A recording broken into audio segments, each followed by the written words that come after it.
Hi, and welcome to From to Gallery. I'm your host, Lori Neuenfeldt, Gallery Director in the Department of Art and instructor, teacher of History of Art.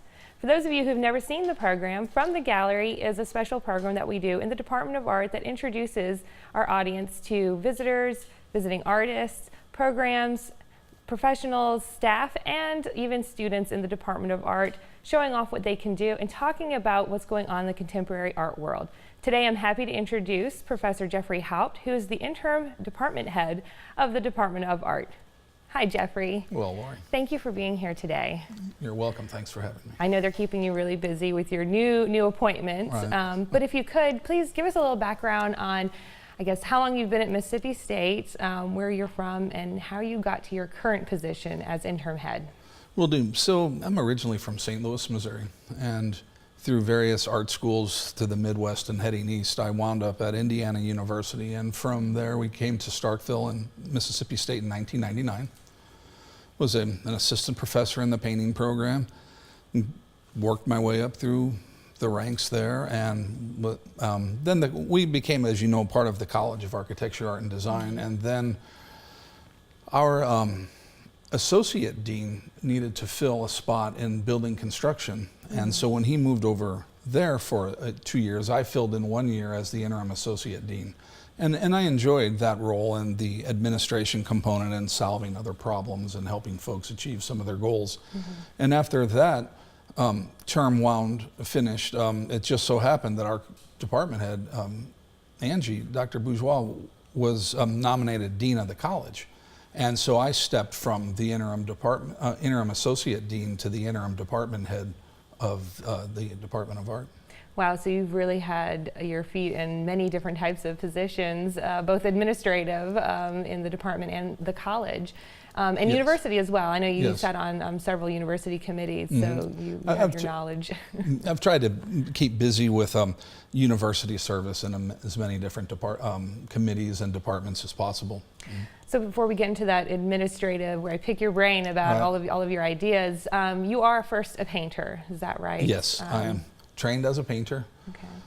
And just a little history about that. I felt like, and I was always attracted to Renaissance, Baroque, and classical painting and art. So what we would think of as realistic. Yes, right? that's right. The realism, and then but then, in addition to the realism, there was something about the painterly realism or realists that I was interested in. People like Rembrandt or Titian or Degas or Monet, Cézanne, the painters that really celebrated paint.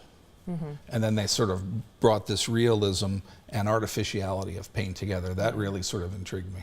So that tension and border, really what we love to see, you see the paint, it's evidence. You see Exactly. the brushstrokes, Right. but you step all the way back and there's this picture. Exactly. Picturesque, right? Well, that's right. And so it's almost like you're going between two different worlds where if, as you said, from a distance, it looks, as you said, like a picture or this real thing, but then as you get closer, you start to pick up on the dialogue of the artist when you're tracing each sort of move that they made through the marks. I find that fascinating. And as an artist, and I know I have a background in studio art, so that is really exciting when you see the hand of the artist, and Right. as an art historian, that connection to history, that moment, as you said, like you know, you can kind of trace that hand stroke. What does what does that make? Right. It's something exciting. I think I always feel when I look at those, I guess we'd call them old masters. That's right. Or I even recall when I was at the Accademia in Florence, and when you come up as you enter to where the David is, some of Michelangelo's later pieces were there, and he's really showing the process, the carving, and he's letting that exist. Then we can even think of people like Rodin, who did that with his sculptures. It really showed the tactile quality and how it's the process and the manufacture of it and the artist hand in it. Right. Yeah, almost like, in a way, for me, the way that each author will craft a sentence in a particular way, well, I think the marks are like that. Yeah. And we've almost started to think about that as in using terms like research, being Right. affiliated with, we are in academics. and trying to communicate with the rest of the fields and saying that this process is part of that research that we do as academic artists. Right, exactly. Yeah. Yes. So let's look at, I guess, some works that you brought Okay. images of, if they can help illustrate Yes. your own research, I guess. Let's do it, So yes. let's look at the first image, and this is a familiar face. And Who is this gentleman? Thank you. Well, so this painting, it's probably about 8 or 9 years old now, but it goes back much further. When I was in undergrad, one of my teachers, George Bartko, challenged me to try to make a Rembrandt. And so it took me from when I was an undergrad to here at mid-career in Mississippi State before I started even getting remotely in the same universe as Rembrandt. And so what this particular painting is an homage to Rembrandt and his many self-portraits. And what I did was just analyze the palette, analyze the construction of the painting, and I tried to bring everything up in the same way that I thought he did. And I must say that I've spent many hours in front of Rembrandt. On a sabbatical, I was there in Amsterdam and in London looking at all the Rembrandts. And when I was studying in Edinburgh, Scotland, I would make frequent journeys to Amsterdam to go to the Rembrandt house and look at the self-portrait in the Sixth collection, which is it's been in that facility since its creation, so it's not altered, so that you could really see the process. And that's what that is about. And at the same time, I'm trying to make it contemporary with some of our issues, with the golf hat. Sure. And just sort of bring some of A contemporary figure. That's right, exactly. The contemporary artist. I love it. Yes. So this second image Yes.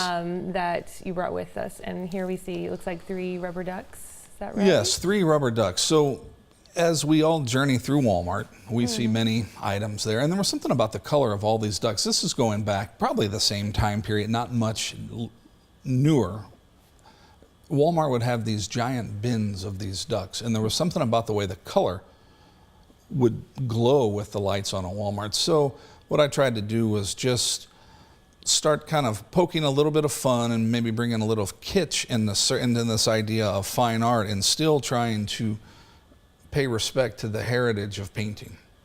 For instance, it may be difficult to see, but one of the big challenges for me was with each head, was to get the light, the feeling of light, to move back in equal intervals from the right to the left to mimic the light source. And also with not only the light decaying at a certain rate, of course, the color needs to neutralize. And so these are the formal elements in there that start taking on greater precedent within the painting.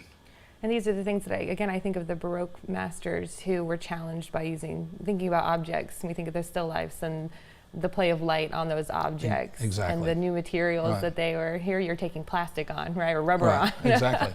And there's something about the way the light bounces through there that is challenging. And it's like it's not quite glowing, but it's a little translucent, and the same way that all of my heroes were dealing with light and how to try to capture that. But I like that you still reference, but this is applying to, you're not recreating it, you're applying it to our own times, right? Right, exactly. And that's what makes it essential. Right. So it's not like you're even revisiting it, it's new. Exactly.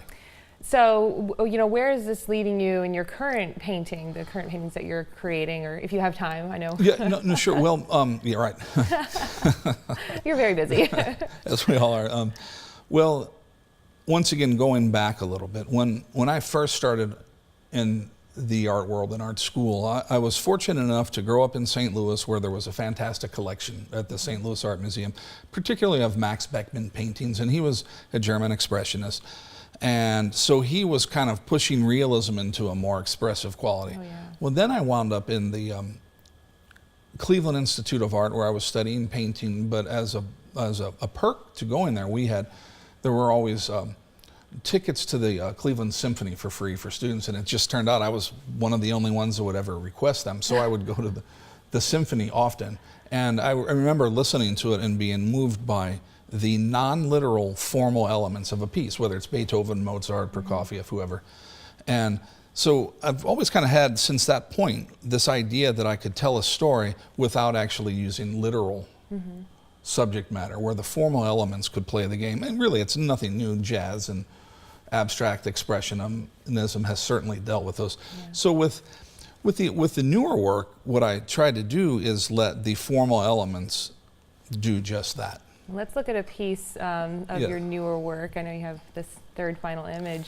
Very different from what we saw before. Right. It is. It is. And at the same time, I like to think that it's the same DNA. So this is out of a series called Coven. And it's this idea of a group of similar, like-minded, we'll call it shapes here. But what I'm wanting to do is really look at how, over the passing of time, things are the same, yet they're different and they're modifying. So, as you can see on some of the images, on the image there, I'm going over the lines with dark values, with light values, and then I begin to establish a hierarchy. And at the same time, I begin to try to squelch or quiet down certain areas so that we can then find our own way through the piece. And now going back to a music analogy, if we pick one of the lines and just kind of move around it, the goal is to be entertained in a similar way that we would, say, if we're listening to a Mozart string quartet or something like that, to where there are different speeds. We slow up, we move through it faster, there are louder, softer points, there are clusters of multiple lines that can create harmonies, like a chord structure, major, minor, triad, things like that. And also at the same time with this, I was making these on high quality pieces of paper that were used for promotional pieces. Okay. And so I was recycling them, and it just seemed to me that I was seeing so many things thrown out that I could start making work out of just discarded material. And as I was trying to cover that in a way with the gouache that's beneath that initial image, which interestingly enough, that's from a gallery poster from MSU about I like that. Right? I like the repurposing. Exactly, from about 10 years ago. And it adds another layer of dimension to it. Great. So you're very dimensional, very many layered dimensionals, just like your art.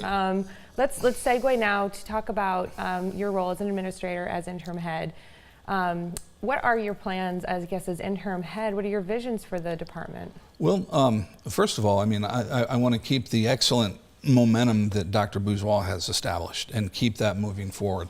And I think the thing that really separates our program from much of the others in the area, and even the nation for that matter, is our desire for visual literacy in our students. And my primary concern, thinking for the last 20 years, has been just that, visual literacy, that our students maintain the idea to work their way through things visually and communicate things, and at the same time to embrace new technologies. And so try to keep this idea of visual literacy a la the old masters, and then bring in contemporary times with technology as we know it. Well, it sounds very exciting. I'm so glad I'm here during your time as interim head. Thank you for being here and sharing us your story and your plans. And I guess we'll stay tuned for more things to come. Thank you for having me, and I enjoyed it. And thank you for joining us here on From the Gallery. We hope you join us again.